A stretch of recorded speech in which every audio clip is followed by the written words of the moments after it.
Welcome all of you to this presentation on how to prepare for Odisha Judicial Service exam presented by AAROHAN classes.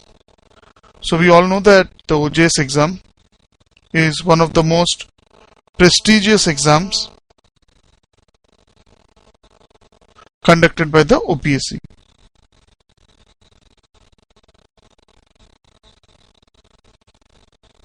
Now, we'll start with some of the basic requirements of the exam and slowly we will go to the finer aspects of the exam. So, educational qualification for the exam is a LLB degree. So, it may be a 3-year or a 5-year LLB degree. Age requirements, minimum age is 23. And the maximum age for the general category is 35. For scheduled castes, scheduled tribes, SCBCs and orthopedically challenged, it is 5 years relaxation. They can give the exam till 40 years of age.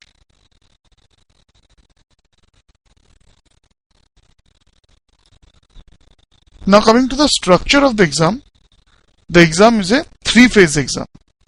Exam is held in 3 phases. The first phase is preliminary exam. The preliminary exam basically consists of 100 questions on 10 subjects, which we'll see what are the subjects. Out of the 100 questions, each question carries 1 mark each, so 100 marks paper, out of which you have to score minimum 35 if you belong to SC, ST category. For all other categories, it is 40. Out of 100 marks, you have to score 40. And it also includes negative marking of 25% in case you get wrong answer. And there are 10 components or 10 chapters that you have to, or 10 papers that you have to study for the prelims. First is the Constitution of India, followed by the CPC, CRPC, evidence, transfer of property, specific relief, limitation, Indian Contracts Act, Indian Succession Act, which includes both your Indian Succession Act and Hindu Succession Act. So, and the Indian total, you can see there are 10 papers. You can go through the list. So, out of these 10 papers, 100 questions would be coming total. Once you qualify this by scoring more than 40% or 35% in case you are from scheduled caste and scheduled tribe, then you will give the main exam. Now the main exam basically has 2 types of papers. The first one, 2 papers which are compulsory and 3 papers which are optionals, which you have to choose. The compulsory papers are compulsory English and your procedural law paper.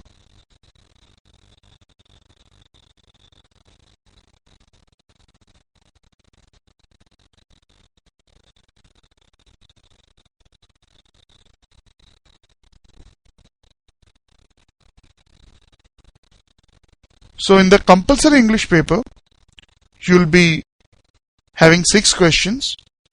The first 2 questions would relate to translation and retranslation, that is from English to Odia and Odia to English.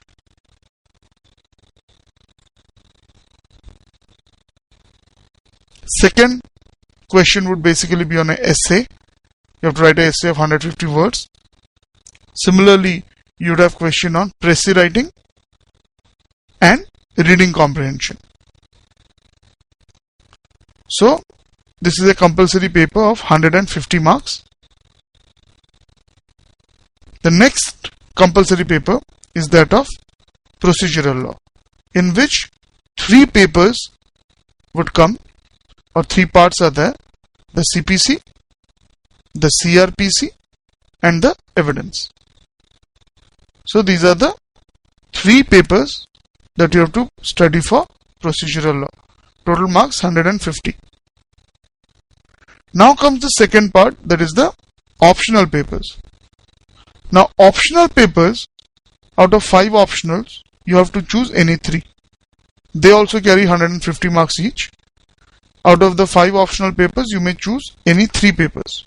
So which are these 5 optional papers? First one is laws of crimes and laws of torts. Then you have personal law, which would include Hindu law and Mohammedan law. Then you have laws of contract, laws of property, and finally constitution and jurisprudence. These are the 5 papers in the optional category, out of which a candidate has to select any 3. So 3 optionals and 2 compulsory papers make it 5 papers. All the papers are of 150 marks each. Out of this, you have to score a minimum of 33% in each individual paper. That is, out of 150, you have to score 50 marks, more than 50 marks. And in the aggregate, combining the marks of the all 5 papers, you should score at least 45%. Then only you will be called for the interview, which is the final stage, the third stage. The interview is for 100 marks. There also minimum you have to score 40 marks in order to be included in the merit list. In the interview, mainly questions about law would be asked, but legal current affairs can also be asked. Currently, what are the legal issues going on, that may also be asked. Now coming to the trends of this exam over the years. Let's say over last 5 or 6 years, the level of competition has increased. The level of difficulty of the questions has increased. And more factual questions are coming now. So you have to have a fine balance between the factual questions as well as the conceptual questions. So how do we prepare for this? Start preparation with a good textbook. There is no alternative to a good textbook for these kind of exams, where most of your marks come from the written component. Okay, so you may have very good knowledge of law, but if your writing skills are not good, it's very difficult to get through these kind of exams, which are based on written marks.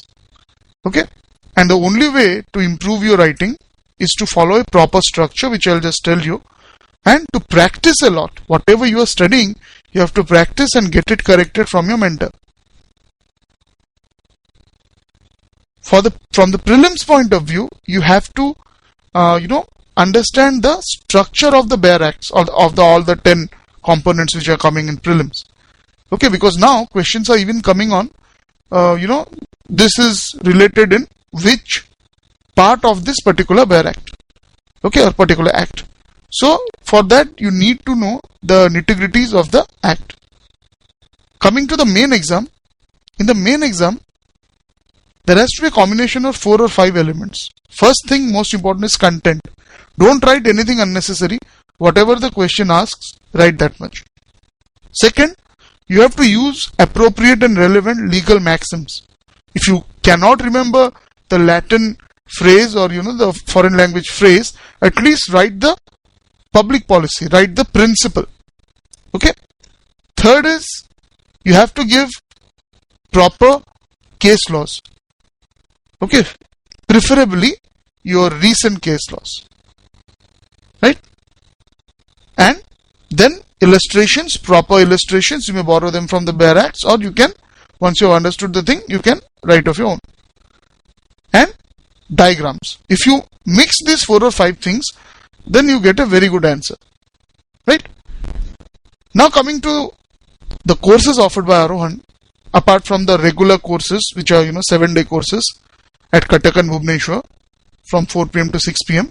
We also offer Sunday batches at Cuttack, and maximum of our students are in the e-learning batch. Okay, for some people may not be able to come for the regular classes, so they can take the e-learning batch, in which the classes along with tests etc. are done in a video format, and you can always, as much as you want, you can see those videos, right? And we also have test series. So I wish you all the best for your preparation and for success in Odisha Judicial Service. We are always there to help you. Even if you are not able to join us, if you have any doubts regarding any questions or academic doubts regarding this judicial service exam, you can email us or you can WhatsApp us. The details are given on your screen. I wish you all the best for your OJS preparation. Thank you.